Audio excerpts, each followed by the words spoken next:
Oh, grandmother, what large eyes you have. All the better to see you with, my dear, said the wolf. And then Red Riding Hood saw clearly his long, sharp teeth. But, Granny, what great sharp teeth you have. All the better to eat you with, my dear. And then, fortunately, my mother had talent of making little miniature costumes.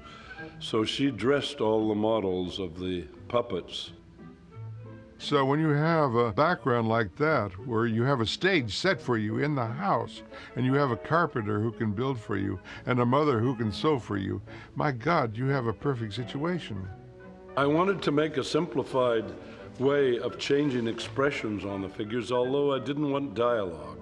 If you have dialogue, you have to make a series of heads for each character using the vowels A, E, I, O, U. So I felt that if I made 10 extreme heads from a neutral expression in the head, and then make 10 extreme different expressions, like with the eyes closed, with the mouth open, with the mouth a broad grin, and these different extreme expressions I could dissolve in 8 frames from one head to the other. So if you register them carefully, the dissolve gives the impression that the face is flexible, like a rubber face.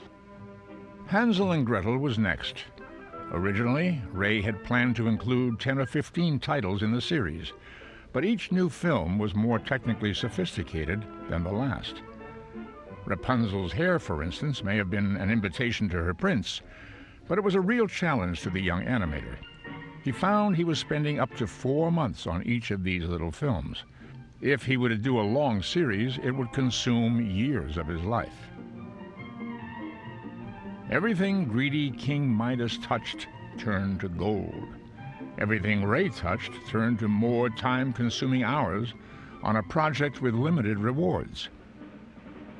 He decided to make just one more of the little films.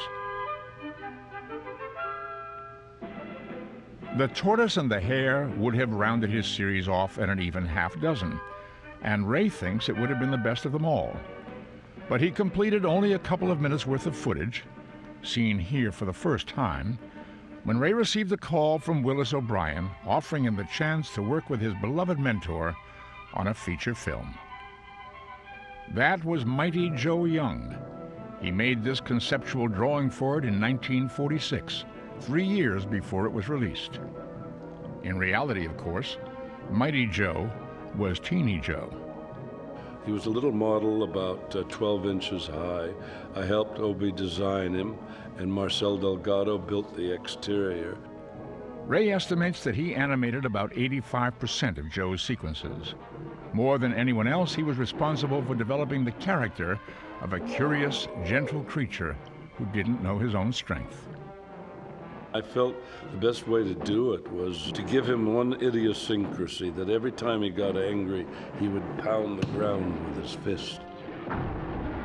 So I found myself in these first scenes with a stopwatch and a canvas on the floor, and I would go through the action so I could feel inside what it felt like. And I even went so far as to become a vegetarian slightly and eat celery and carrots for my tea break rather than the conventional biscuit and coffee. Like Kong before him, Joe was brought out of the wild to work in show business. The one-time heavyweight contender, Primo Carnera, was the easily sunken anchor of the tug-of-war team. When you have a human, you have to try to keep in mind what a human would do in that situation. He had a fight with Primo Carnera on the stage, and he finally had to pick him up and hold him over his head. So that required very careful animation and keeping in mind what a real person would do if under those circumstances.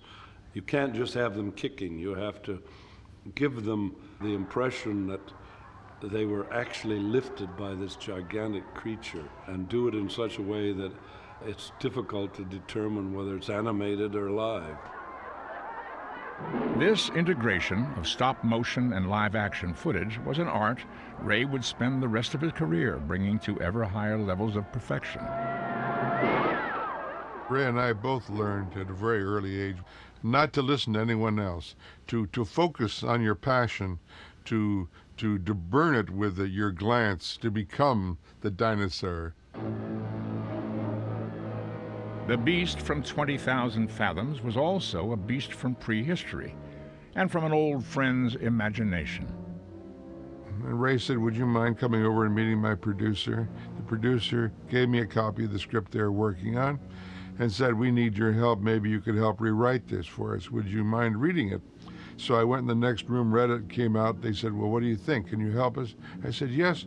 But incidentally, this story of yours is very much like a short story of mine that was in the Saturday Evening Post 2 years ago, The Beast from 20,000 Fathoms. Well, the producer's jaw dropped, and I realized they had taken my story, forgotten where they had taken it from, and called me in to rewrite it. So I didn't have to say anything.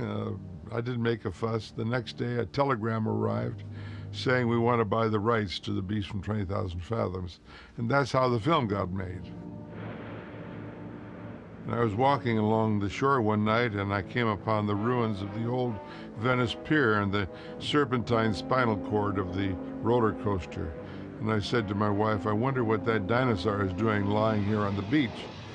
And the foghorn blew in the night, that following night, and I sat up in bed and I said, of course, the dinosaur on the beach had heard the foghorn blowing, thought it was another dinosaur, swam for an encounter, discovered it was a foghorn and a lighthouse, and destroyed it and died. In the film, he had to live on for a few more reels. It was a short story, so there wasn't enough material for a complete feature. In the expanded screen story, the Rhedosaurus eventually makes his way to New York. Like most provincials, he didn't know how to behave properly in the big city. This is the film's most famous image. It closely duplicated one Ray first created for one of his boyhood experiments. The picture was also a surprise box office success and led to a meeting that would shape his future. There was a young producer who wanted to make a picture about an octopus tearing down the Golden Gate Bridge. So I thought, well, that's rather an interesting challenge. So I went over to the studio to meet him, and his name was Charles Schneer. What interested me was putting something on the screen that nobody else had on the screen, which was difficult to find. And I was interested in visuals and locations that had not been photographed, and I was also interested in leaving California to find those locations, because every rock, every tree within 50 miles of Los Angeles had been photographed. The Golden Gate Bridge was only 400 miles away, and it had been photographed aplenty, but not in quite the way they planned to do it in It Came from Beneath the Sea.